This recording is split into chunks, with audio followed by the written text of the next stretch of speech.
Hello, my name is Gregory and I would like to thank you for reading my article called Guitar Fretboard Secrets. This video is just a bonus item for this article, so I'll try to say a few more things about the examples that I listed in my article and comment on some of them. So the first one was this.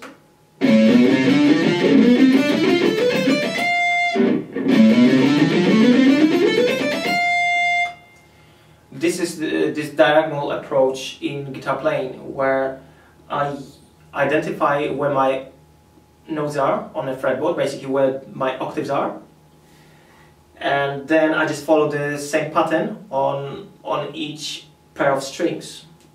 So this was A, B, C, D, E, F, that I repeat an octave higher on the D string on the 7th fret, and I follow other frets obviously, and then on the 10th fret of the B string.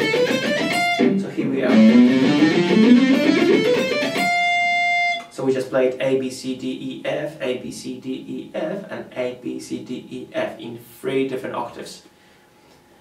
This idea helps you to memorize modes actually, because if you know the first 6 notes of the mode,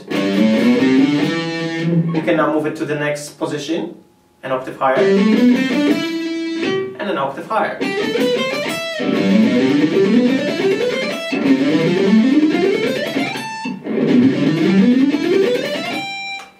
And mix them up somehow together. So I'll play you now the example number 2, which is just a sequence applied to the first example. So basically, I repeated the pattern on each string twice.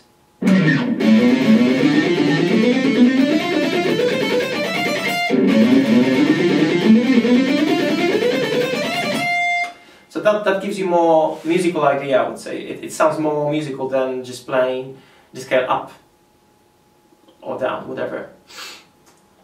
Then I found that it would be cool if I just show you one more sequence, which is neoclassical sequence, typical for guys like Vinnie Moore, Yngwie Malmsteen or Paul Gilbert. It sounds like this. And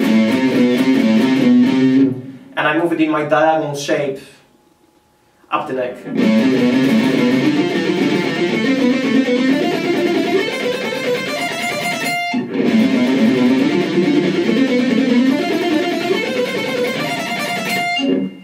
So not bad, right? The next example, I think it's example number 4. It's a little bit harder sequence. I'll play you on a first using first 6 notes.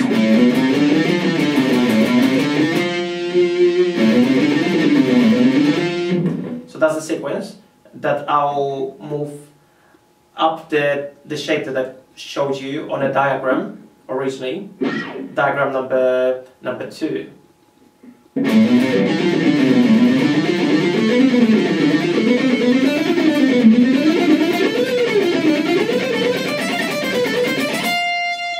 One more time.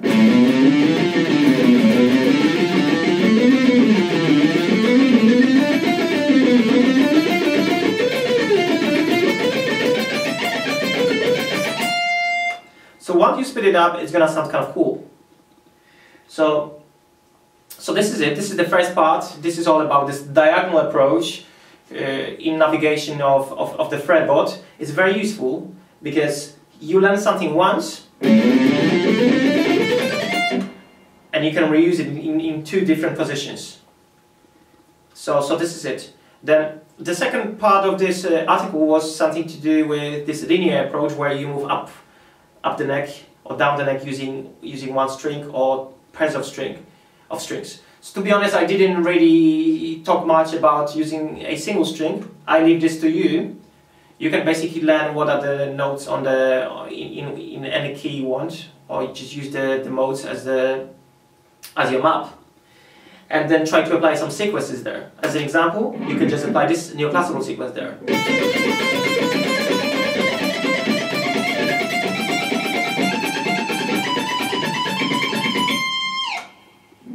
So you basically identify which position are you in right now, and just move up and down the sequence. That's it.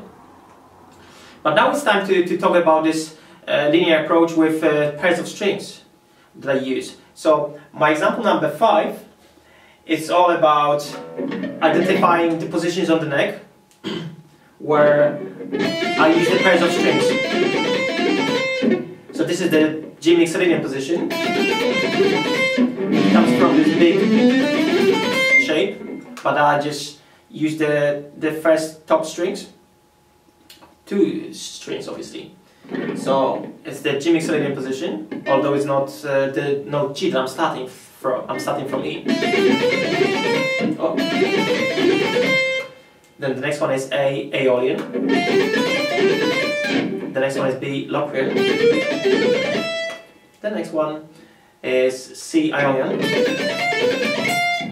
Then D dorian. After that you've got E phrygian position, F lydian position, and G mixolydian again, an octave higher. So let's play it all together.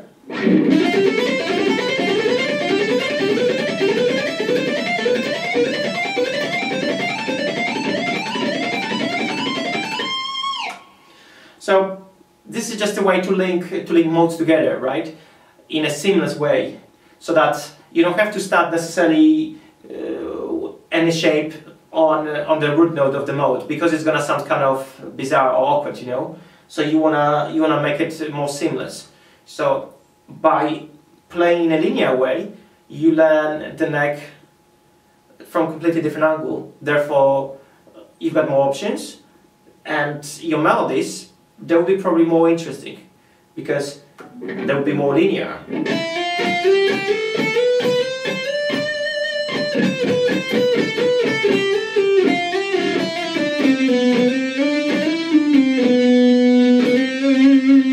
And it's harder to make a mistake when you solo if you use this kind of linear approach. Okay, time to play the example number 6. Let me just have a look. It's the sequence where I repeat this pattern, but it will be here.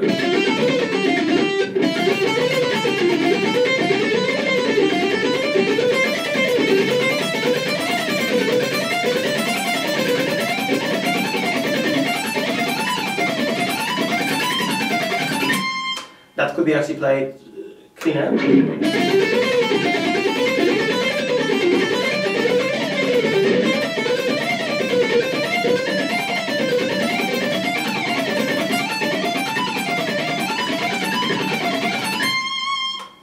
So it sounds kind of cool, you know. It sounds more musical, probably. And to be honest, it sounds very like Invermounthy, you know, very neoclassical.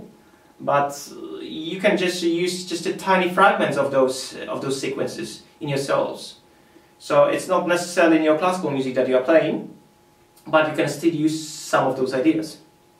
Okay, time for more neoclassical again idea. It's the last one, number 7.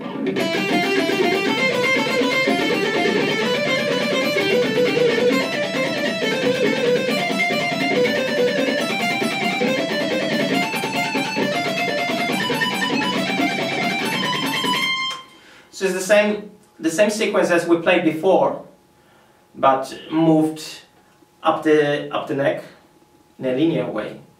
So this time I used the pairs of strings. So what I ask you to do? Basically, try to use those ideas, because they will help you to memorize the modes better. They will help you to reinforce your knowledge about modes, if you know them already. And hopefully you get out of those boxes that you might be staying in right now. I actually teach a lot of people, and some of them, they came to me knowing already modes. They claimed that they knew modes, but the problem was that they never could integrate them together. So what this article helps to do is to integrate all the modes together. So this is just the beginning, obviously, of the journey, but But it's a good point to start, and for some people it's a good eye-opener on how things work on a guitar. You know, for me this concept was pretty amazing, because you know I was never able to let's say go from one position of the minor pentatonic scale to the other position somewhere here, you know. So this was like a black spot. I didn't know what's going on in between.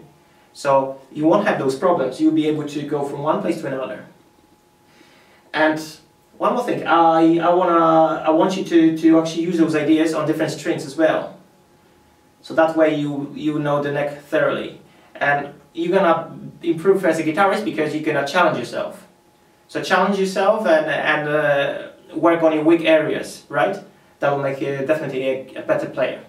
So I hope that this video is not too long. You know, practice and have fun, and thanks for watching, and what else? Just I hope that I'll see you soon, right? So take care.